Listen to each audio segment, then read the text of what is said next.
Yes, y'all, and we are back. Another episode of Fight Court. I'm your boy, Dean Thomas, Ryan Quinn, riding shotgun. But it's not about us today. The man of the hour, a major player in the game right now, a man who everybody that I know wants to be affiliated with, now joins the show. Put your hands together for my man, Darren Owen. Darren, I gotta know right away, man. You're kind of mysterious to me. So the first thing I want to know is how you got into MMA. Seen a VHS tape on the top shelf that said UFC 1. Qualified. Before that, it was WWF, before the WWE era came along. Huge in wrestling fan from playing with the action figures, like had the ring, had the guys. I would be obsessed with that. All my friends like dress up in our Hulk Hogan or Ultimate Warrior gear. And then the moment it became real was that transition over to MMA fan, hardcore ever since. Love it. Well, like Ryan said, qualified, man. I mean, I think that's kind of how we all started watching VHS tapes back in the day. But now that brings us to today, the Global Fight League. You are the front man, the CEO, founder, co-founder. Commissioner to league. Technically. Commissioner. Okay, commissioner. I love that, commissioner. A very audacious thing you got going on here. Very, I feel like you guys have something that you put out there that's got everybody talking. It's a bold move. It's a bold move. And without divulging too much of, you don't have to show me too many cards, but I don't know, man. I'm a little skeptical. I'm going to be honest with you. I'm a little skeptical. So, and that's why I wanted to talk to you. I wanted to see if you could help me believe in this thing. Sure. Simply put, this is just what I believe is the logical evolution for the sport of mixed martial arts. We see amazing leagues around the world that implement their sport in a certain way, whether that's baseball, basketball, soccer, football, race car, driving, bull riding, cricket, rugby. They all follow a very similar business model, and that's sharing revenues with the athletes, having independent owners with teams of finite number of athletes that can be a part of that team, and collectively they all create content. And the content they create from their home events creates a library of collective content. That's why the NFL is so valuable. That's why the NBA is so valuable. It's the media rights of everyone doing their thing together. It's a strength in numbers approach instead of just the New York Yankees trying to do all the baseball games for an entire season and having 4,000 baseball players on their roster, where how important are those guys to that owner? And then who owns it? And typically, most professional sports leagues owners are billionaires, and they have the funds to take care of the athletes properly, make sure they're compensated and they're cared for, and they have the best coaching in the world, and they pay for the best coaches because they want whatever legal advantage they have against whatever other billionaire is bringing out their soccer team or their baseball team. So why wouldn't the third most popular sport in the world, a sport that is truly global, in a day and a time where technology is more advanced, we can do a lot of things that we couldn't have done in the past. We have these great examples of all of these leagues for decade and decade and decade, where the athletes come and go, but the Yankees are there, the Lakers are there, the Red Sox are there. These teams. And what's the value of these teams? If you own a professional sports team in a popular sport, it's in the multiple billions and only getting bigger and skyrocketing. And now you have a day and age where AI is kind of doing some wild things and taking over a lot of content, and it'll take over a lot of TV shows, but it's not going to take over live sports. The value of live sports has skyrocketed. The media rights for live sports has skyrocketed. Like, these are hundreds of, like, NFL's 9-year, $110 billion TV deal, rights deal. And guess what? That money flows down to the athletes.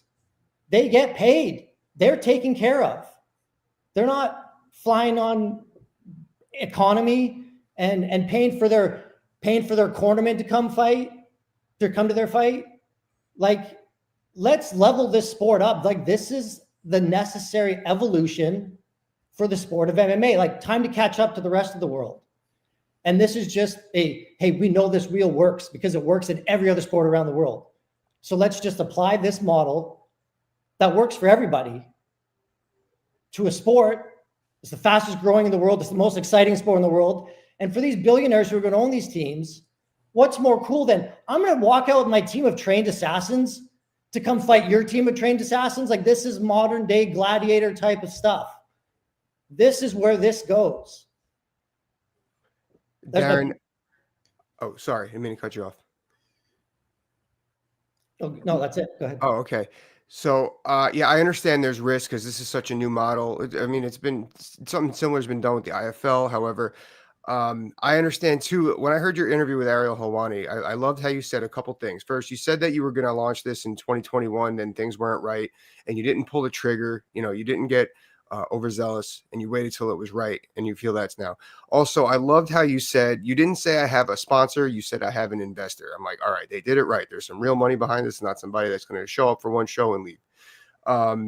And to your point about the fastest growing sport, and this is the evolution like other sports, I can't wait till the day where they're talking about, well, they're kind of doing it now, but more so it's going to be with a model like this, with this format, where they're talking about where an NFL team signs an offensive coordinator, the Miami team signs a ground coach or a striking coach, strength. I love all of that. You know, I think that that's what's coming, and that's what gets me excited about it. General managers, I can't wait. I'll save that question for after. That just made me think of something else, but I want to see this in MMA in the worst way. As Dean knows, I love all the sports management stuff. My first question, speaking of the coaches, what is the difference between a coach and a manager? I saw those were announced. What is the difference between a coach and a manager for a team? Depends on kind of who they are. Like, obviously with Miami, Thiago and Conan, both phenomenal coaches. That was more of a, hey, like, what's the right thing to kind of do here? Just to have them both involved. Obviously we've, currently have a lot of their athletes signed that train there. So, wanted to kind of just keep that in the family. And then some others are just obviously more hands-on coach. Rafael Cordero, for example, where Vanderlei, not the biggest coach, but someone we wanted to include in what we're doing and, pay homage to some of the legends out there that have kind of paved the way for everyone and help us get to where we are. So, trying to give back a little bit there. And also, these are globally popular superstars. So we obviously want to attach them to the brand and have them come along for the ride with us. For sure. So now there's the inaugural draft on Friday. Can't wait for it. Yeah, I can't wait to watch it. I think it's going to be awesome. It's going to be so fun. So yeah, it's going to be, I told Dean, I think we might be watching it on here. I can't wait to see all the names pulled out, which we're going to get into some of the talent in a little bit, but so is there going to be a draft every year, or is it just going to be one draft and you're going to build from the team through there out? So most of our contracts are just 1 season terms. Okay. So part of this was what's one of the problems in this sport? Fighters being locked in when they don't want to be locked in. Mm-hmm. So I'm literally trying to fix all the problems that we know exist, whether it's weight cutting, inactivity, or freedom. So let's give them that freedom. Like, some of these guys are going to go box in some wild places. And I'm like, great. It's just going to grow the ecosystem. Right. So this is more about an all of us play than it is, hey, we want your rights. We don't want you going over there. We don't want you, being seen at this show or that show. I don't care. Go to whatever show, go to all the shows, Darren, I can appreciate your passion. When you speak, I'm listening. I love your passion for the sport. I mean, it's very genuine, and I love that. Now, Ryan mentioned the IFL, and a lot of people would say, okay, we've tried this team thing before. I don't necessarily believe that it can't work now, but I want to hear how you approached it. I love this question. I love this because everyone brings it up. Like everyone, well, they tried teams before and it failed. Okay, so first off, let's just ask, how many times have teams really been tried before and failed? I think we can all say one time, IFL. Okay, 0 for 1. And were they structured in an actual league model? No, they weren't. They were structured in a promotional model. The exact same way all of the other MMA entities have been structured. So business model wise, we're still 0 for 0 in league model. Okay, so then we talk, number one, that was 20 years ago. Why are we still talking about IFL if it wasn't a thing? Like name another random promotion that was here and there and gone within a year, 2 years from 20 years ago. Okay, King of the Cage, oh, they were around for a long time, right? It's kind of hard. How many promotions that have come in existence of all of MMA have used the same model that everyone uses? And how many of those have actually been successful? I think we can all agree one of them, LFA, they're doing well. There's some European promotions that are doing different stuff. They're doing well. But long term, there's one. We all know who it is. And they've killed it. Yeah. So what's the definition of insanity? Doing the same thing over and over again, expecting different results? Or maybe we do something just different and not try to do what everyone else has done or not care to do what everyone else has done. I know factually where all of the best fighters on the world are. They're not free agents right now. I want the most popular fighters in the world. I want the best characters. I want ones that are going to put on exciting fights and entertain. This is about entertainment. I'm sure we all saw the numbers Jake Paul, Mike Tyson did. Those are not the best fighters in the world. No disrespect. Tyson was the GOAT for a long time. My son is Mike Tyson. Okay? You don't need, no need to be PR here. And, yeah. And Jake's a great boxer. He's killing it. Good for him. But we're just doing our own thing and we're doing a different thing and we're doing it like no one's ever done it before. We're not trying to be like anybody else.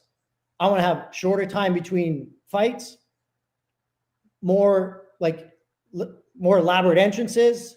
Like, let's have some fun with this. And the fact that we own all the teams right now, let's make the trades that we need to make the fights everybody wants to see.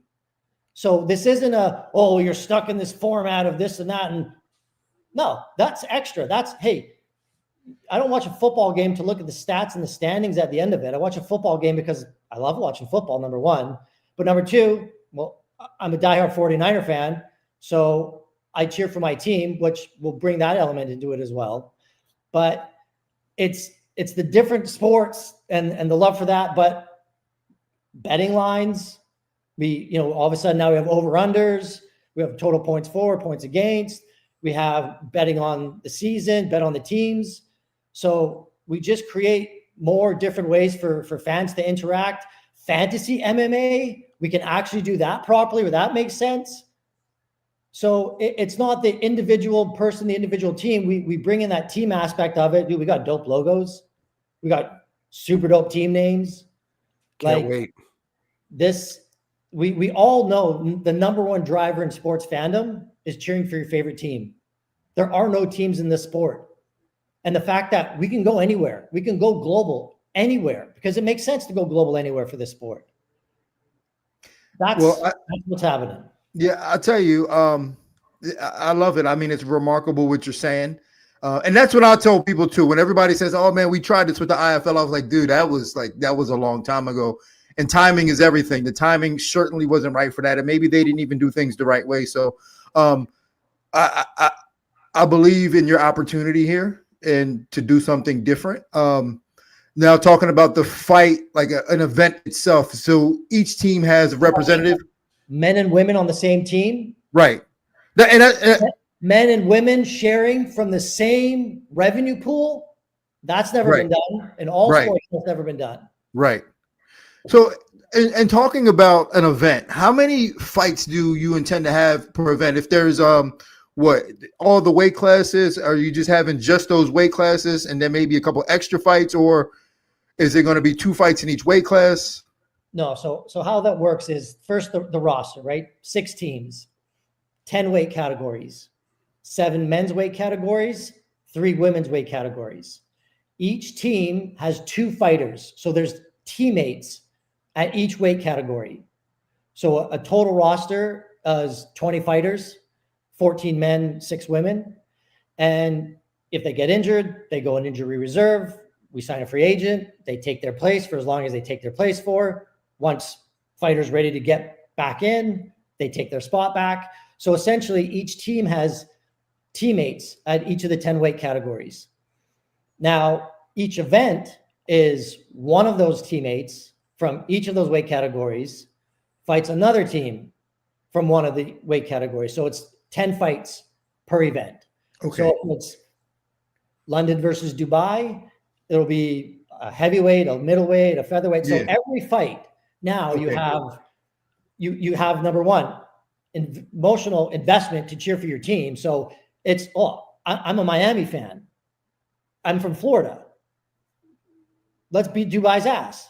So we're cheering for this team. And so every fight you have that emotional investment that this is why I cheer for this team. Like it's easy. Are you cheering for red or are you cheering for blue? So like that part makes it easy to bring in just general sports fans. And then, and we're also going to do fan determined fight order. So the fight card will be determined by the fans. So if you want to watch Paige Van Zandt headline a card, put Paige Van Zandt up there. And if enough people do, that's where she'll fight. If you're not as popular, you're going to fight at the beginning of the card. So, let's interact with the fans. Let's them have their say. Every fight's going to have the same 10 fights. So what does the order really matter? We could do it by weight, but we'll probably do that in the championship round. But that's how we're going to do that. So you answered one of my other questions about trades. There's going to be trades or trade. There's going to be, you're eligible for trades. 100%. Oh, beautiful. Awesome. So that's fucking great. So this format has a very unique opportunity that I don't think people realize, where you're going to see a lot of stars from tomorrow or stars for tomorrow fighting a lot of stars from yesterday or kind of now. Have a lot of opportunities to make a name for themselves. You're going to build a lot more stars by doing that, just because they're going to be forced to fight big names and they're going to catch the eye of the consumer, which is freaking awesome. Is there any, like, 'cause you announced, if anyone wants to know what I'm talking about, go on their Instagram page and see the people they signed in the last week or so. Is there any name that maybe isn't that well known that for you comes to mind that this guy or girl is going to be a savage? Keep your eye on him. Dude, we got a roster of some of the best fighters that have ever lived. Mm-hmm. To point one out, there's no way. Like, no, honestly, none particularly come to mind. Like, we have the best global superstars that are on their way or already kind of like hitting that peak. And we have a lot who have been there, and we're the best on the planet for a while or a long while. Mm-hmm. So, we have that mix. It's also, I don't know who's going to end up on all these teams yet, right? There's, so we have, our contracts are very uniquely structured. So there's a guarantee for every fighter. There's a percentage of the revenue share. So they either get or the greater amount of their guaranteed purse or their revenue share percentage amount. So they may go into an event thinking that, I'm walking away with 50 grand, but their rev share may pay them 100 grand. So and obviously every contract is different for the most part as far as the amounts and what somebody's value. So some have a significantly higher revenue share amount than 1%. And for our model to work, we have to stay in that 50% revenue share. So each team has a salary cap essentially for the rev share points for each of those athletes. So once they kind of start filling that up, so that's why you're going to see our stars kind of across all of the teams, just because one team wouldn't be able to kind of draft. Sustained. Yep. Exactly. Awesome. Darren, I appreciate you coming on. I told you I'd cut you loose. But yeah, man, I don't just appreciate you coming on, but taking the lead on this. And, because what you're doing is extremely ambitious. And I know there's a lot of skeptical people. I was one. And I'm glad you came on and answered a lot of my questions. And I love your passion and enthusiasm for the sport. I am 100% rooting for you. Every friend I know has signed with the GFL. So, yeah, we need organizations All two of them, to make money. So, except for Ryan. Ryan hasn't signed. We're friends now? Yeah, no, that's probably why you haven't signed. He was trying to get a contract before we came on. He was just like, "Yo, man, just shoot me one. I just want to have the clout that I was in the GFL draft." He's a cheerleader. Yeah, this is my. Hey, wait, pick me. All right, Darren, I appreciate it, man. Best of luck. I'll be watching the draft on Friday. If I can get an opportunity, I'll do the simulcast with Ryan. But yeah, appreciate you, man. Have a good day and best of luck. Thanks, guys. Appreciate you. Darren, see you in Miami whenever you're down here, man. Can't wait. Sounds good, brother. Have a good one. All right. There we have it.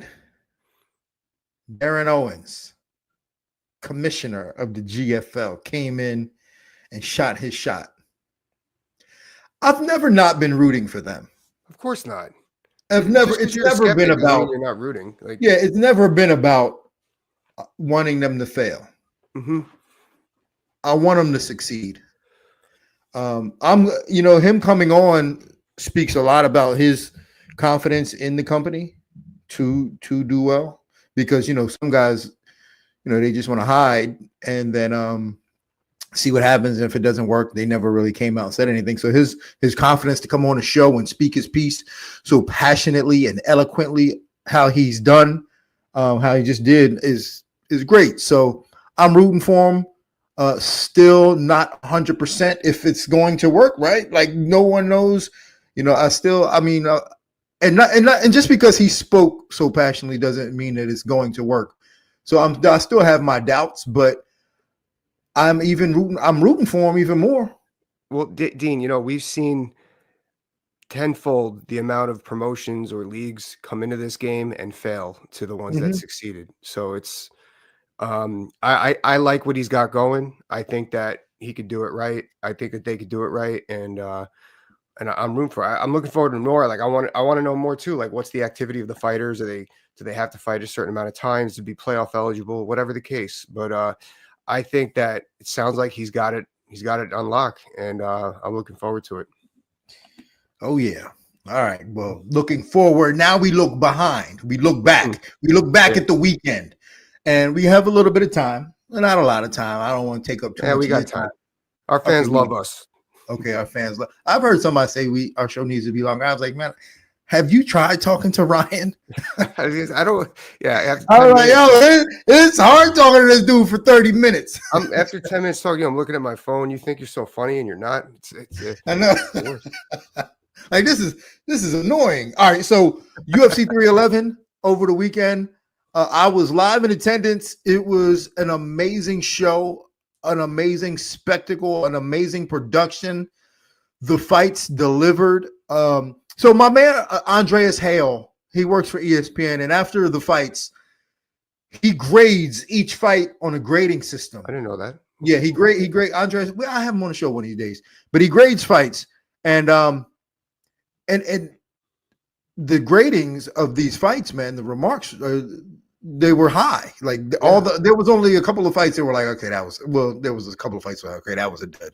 But the rest of them, A, B plus. So it got a good score in terms of the fights that delivered. I was happy with the show, but some things that really stood out. Let's take it from Peyton Talbot first. We'll start at Peyton Talbot. He's not what we wanted him to be right now. Right now, he's not what we wanted him to be. Mm-hmm. Could he get there? Perhaps. No one knows. Like he's got a lot of positives moving forward in his career. He's tough. He's durable. He is comfortable inside the cage. He can punch. We know that, but he's got a lot to work on in terms of knowing how to fight at the elite, at the high level. Not even an elite level, but even at a high level. So I think he's got a lot to work on. Anything stand out to you with Peyton Talbot? Yeah, I saw, and I don't like shitting on fighters, but I saw a lot that I didn't like in that fight out of him. Like halfway through the second round, it looked like he accepted the loss, like just his demeanor, his body language, and I didn't like it. And then he got mounted like 5 or 6 times, and like he was just flat on his back. It's like, how do you not? This is how many? What is it like? He's got double-digit fights, and this is how many fights in the UFC, and you're gonna stay flat on your back when you're in the guard or in half guard. It's like, dude, this is like fundamental stuff. And I don't think he anticipated that. And when you can't anticipate that and bounce back from that, I mean, when you probably don't end up in there in practice and know how to bounce back. Because I was texting, and I'm not going to name him. I know you want me to name him. I was texting with a very high-powered coach during that fight, and he was like, "Yo, this is why you can't train at a small gym, because you just don't have people putting pressure on you like this to know that you can still bounce back." And there may be some truth to that. I don't necessarily think that that's attributed to being a small gym problem, because you can bring people in. I was going to say. Yeah, but I mean, there is truth to like not having good enough people every day for you to get that type of look. And perhaps he just never really got that type of look to realize, I can be down and come back and back. Because you got to think, like, going in as a minus 700 favorite, he didn't think he'd be mounted in that fight for half a round. So yeah, it might have mentally fucked him. He might have been mentally fucked. Yeah, I don't believe in the small gym thing either, but I know what you're talking about. Quality, quantity. Like Glover Teixeira all through COVID trained with Alex Pereira, just the two of them. Clearly that was working just fine. And then even after COVID, Glover, he had a gym of like 5 or 6 people, none of which fought in the high level except for Alex. And right, that worked just fine. You need experience. Like if you have a small gym, you need guys that have experience. Mm-hmm. And in him in Reno, I don't think he has those type of guys that have experience. Yeah. So he hit an obstacle, a little hiccup. He'll come back. I mean, Honey's good. That was experience. He's got the experience. Honey Buxell is like, somebody won the fight too. Somebody didn't just lose the fight. Honey looked right. I mean, Honey took it to him. Yeah. Kevin Holland and Rainer de Ritter. I shit all over Rainer de Ritter, and I still don't know much about him. I think Kevin did just as much to lose that fight as Rainer did to win. Like, we know that if you allow Rainer to get in his spots, he's world class. He's a world class finisher. Yep. There is no doubt in my mind about that. And I love the fact that he shouted out jiu-jitsu like he's a world class finisher. I just thought that Kevin would have done a better job earlier in that fight to make it a fight. Absolutely. I thought, he didn't like even worry about keeping distance. He just, and then when it happened, I was like, I guess that was coming. I'm thinking like he's going to change around, but it's like, he's like the kind of guy that needs one step back to project forward, or, I mean, he'll win his next one, but it's like, man, it's like Jekyll and Hyde, which personality is going to show up. But I'm with you. With Ritter, I didn't see anything that makes him think he's not good or anything, but I didn't see anything that makes him stand out, that he's the next, he's the truth, like he's the next real deal. Yeah, I think if he gets a lot of fighters in the spots that he had on Kevin, or even Gerald Meerschaert, right? Like, I think if he gets a lot of those guys in that spot, but I just don't think he's going to get that spot on a lot of guys. I just don't think he moves his feet good enough in the striking department. He got hit against Gerald a lot and was still able to come forward because Gerald don't really have that pop like that. And I'm not wishing bad on him. Maybe I want him to prove me wrong. Listen, fighter, when I talk shit about you, if you think I'm talking shit about you, I'm not. I'm paying attention to you. And I want you to prove me wrong, because I want to see some good shit. So prove me wrong. Show me some good shit. And I think Rainer's got some fantastic jiu-jitsu, great finishing ability. Prove me wrong. Go out there and do this to everybody. I don't know. You say some things in between the rounds sometimes, though. That's I'm like, yo, this dude, what he tripping? All right, moving down the card. What was the fight before? Oh, Jamal and Yeah. Jesus Christ. I'm about to skip Jamal and Yuri, or Yuri and Jamal, shall I say? I mean, I wasn't surprised Yuri won. I didn't think it would happen that way. I thought he was going to be able to work the body more, but and the internet is making his counter knockout punch like the next coming, but it was nice, but it wasn't like it was just he caught him and cracked him, with two crazy strikers like that. He caught him a lot with that punch. The follow-up hook was nice. Yeah.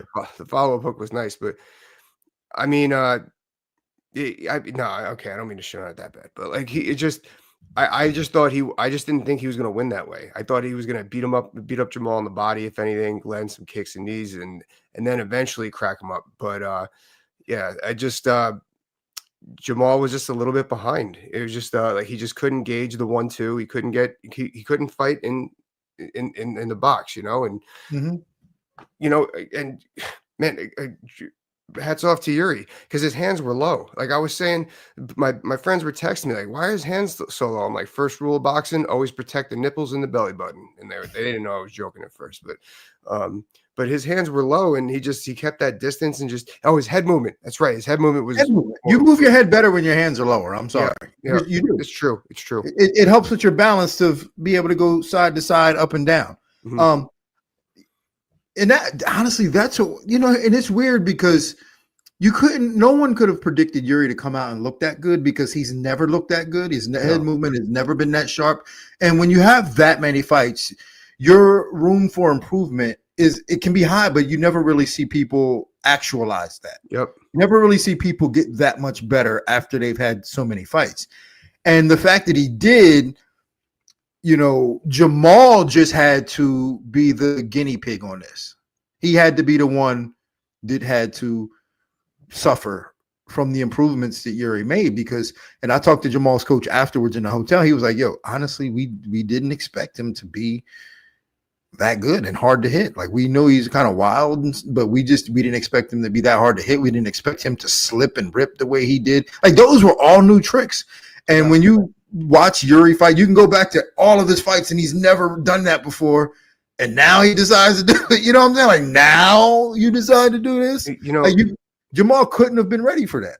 For you fighters that are trying to develop your striking, forget about your arms and just start moving your head. And you see when your head movement with those of you who lack striking, like, this is what I used to do. I had shitty striking, so when I developed my head movement and let my head movement define which punch was coming out, it developed my striking more. So that's a pretty prime example of how your head movement could really help your striking. But the drama of that fight was what separated all the other fights for me, because the tension was so thick before that fight. When Yuri was walking down the tunnel coming into, and Jamal was waiting for him at the cage door, just staring at him, waiting for him. I mean, it was so tense. And then when they got in the octagon and they're staring at each other, so tense. I mean, it was sheer entertainment. I hope they got broken up. I know they didn't get fight of the night, but I hope that Dana broke them off. Care of them. Yeah. Agreed. Yeah, because, and honestly, the reaction from the crowd during that fight, the comeback, and then when Yuri would knock him down, I mean, it was louder for that than any other moments in the night. I mean, I thought it was more exciting than the main event. Yeah, or definitely the main event, but not the main event, the co-main event. The co-main event. Well, let's get into the co-main event. We had Merab. I predicted Merab to win this fight, basically kind of the way he did, but I didn't predict him to look as comfortable in what was considered kind of a close fight early on. Mm-hmm. You predict Merab to start running away from guys, but he always starts off pretty good and runs away from guys. But he didn't look like the better fighter. No, but he never looked uncomfortable. Mm-hmm. He never looked like he was going to panic and do something stupid. Like, the whole fight, he looked comfortable, composed, and as if he was winning. And when he was starting to take advantage, he was just having fun, man. And there's something to that. I spoke with Ray Longo today, and he said he doesn't get tired because he's having fun. Like when you're having fun, like why are you getting tired? No one is going to get tired when you're having fun. And I think that's what you can attribute a lot of his success to. It's just he's always having fun. That is amazing. How much fun he had in there. Yeah, and like that is great, and it's true. The time flies when you're having fun. You have no idea, and that's because you're loose. You're breathing. You're cool. But like you said, even though it was a close fight, it's almost like some fighters just have that magic ability to be a peacock. No matter how uncomfortable you may look, you keep or how uncomfortable it may feel. You don't look uncomfortable, and you stay in there. He's smiling, and there's sometimes fighters smile, and that's all bullshit. They don't really want to smile. They're just trying to fake themselves out, but he don't have that. He got hit with the right hand in the first, and he kept it. He kept the volume up, kept the peacock game going a little bit, and he's so good. He's like good what Kobe used to be good at, like shooting, striking, coming up, as opposed to striking and then shooting going down. He could mix it up both ways, and that's how he landed stuff. Then he started shooting under the taller fighter. It was a magnificent performance. Well, interesting that you say some fighters can be peacocks, because all throughout your career, you were just a cock. Yeah, just like now. Some things don't change. Some things never change, Ryan Quinn. All right, main event. Arman had to pull out of the fight. He's probably they're gonna punish him for this. He was hurt, and I heard the press conference after the fight, and Dana was like, "Yo, we had the doctors down there; they're the best in the world." And he didn't say it, but he alluded to the fact that the doctors and Heather from the PI probably could have made it work. He alluded to that, like, yeah, they were down there, we were going back and forth, they were down there, and he chose not to fight. Yeah, so it's unfair. I'm not going to put this on Arman right now and be like it's unfair, but I think that the UFC was like, yo, this dude could have fought. He didn't, and we're going to punish him, which is why in the press conference they asked if Arman would get the next shot. And before, I think it was John Morgan asking him the question, before John Morgan finished the question, Dana was like, nope, he's not getting it. He's going to have to wait and come back, because I think they hold him responsible for this, because I think they feel as though he could have fought. How'd he do it again? I honestly, apparently he was having back spasms during his weight cut. I mean, if it wasn't a good look considering like the video of him and Nina Drama out, and he's doing all these back twirls and shit. Like, that's not a good look. No, it's not. And who knew that was going to resurface? Who knew that was going to surface and like this was going to happen? But like when that comes out and you add that to the fact that they probably still wanted to make this work for him and he still said no. I mean, it's not a good look, and I think they're going to punish him for this. They're going to be like, hey, you had your shot. Back in the line, boy. You had your shot. They're gonna make him work to get another opportunity. They could be bitter. There's no question. He'll get there. He's young. He's still dominant. He'll get there. But there's other matchups to make in the division. So, but man, hey, the UFC is so good at pivoting and making unbelievable. And within hours, they had graphics and posters and T-shirts. I mean, it was the ESPN Plus app was changed. It was within out like moments. Like as soon as it happened, boom, let's go. And I was like, oh, there's like I'm driving to the arena and I'm looking around. They got billboards of the new matchup. I'm like, unbelievable how good they are at pivoting and making it just seem like nothing. And I think so UFC's they're gonna ride regardless. And for those of you thinking like that's why they get so mad, because that stuff is not cheap. No, that's what I'm saying. Like think about this. They marketed for months Arman. That's not cheap. That's millions of dollars marketing for Arman Tsarukyan. Mm-hmm. He pulls out. Now they got to spend another $1 million marketing Moicano. Easy. In a 24-hour period too. Yeah, in a 24-hour period. And then I think out of spite, the big beneficiary of all this is probably Beneil Dariush, because they paid him all the money. I think that was like out of spite, just be like, okay, you know what? We're gonna give your opponent all the money, and you get nothing. You except for the back of the line. So I think that was kind of out of spite. But what can I say, man? Islam, pound for pound, is an elite fight. That's the only word I can describe this man in terms of his level of professionalism, his work ethic, him as a champion. He's just elite across the board. Across the board, he's elite, man. He's got an elite level finish. He's got elite everything. Mm-hmm. Really good everywhere.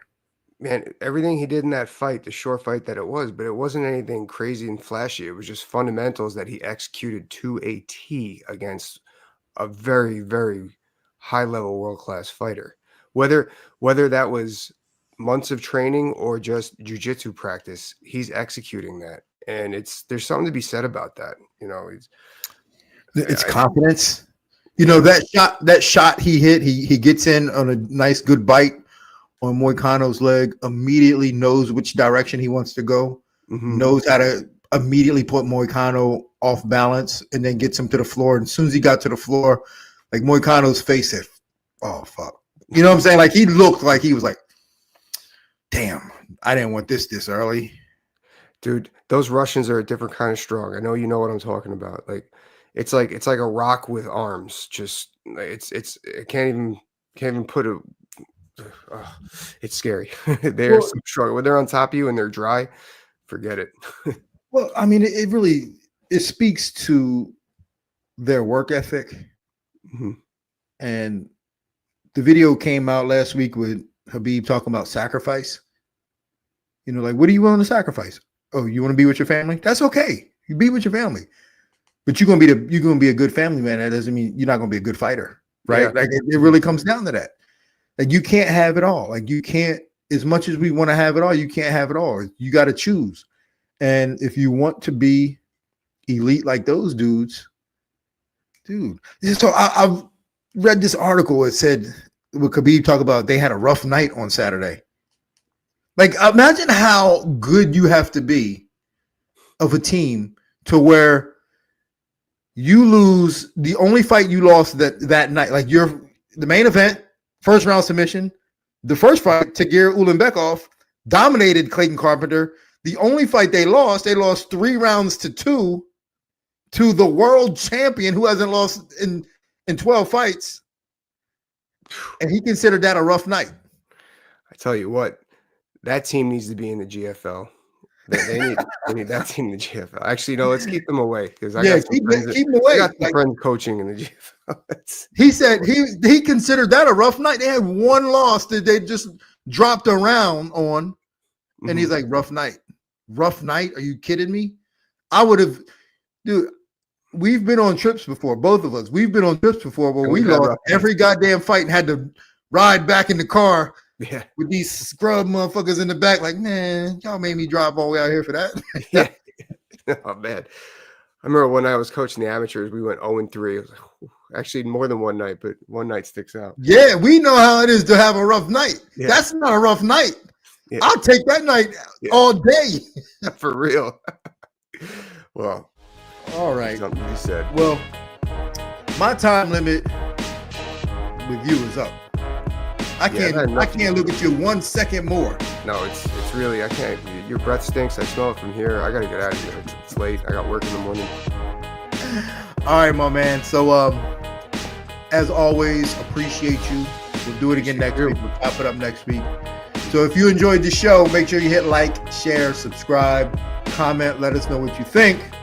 And on that note, this court is adjourned.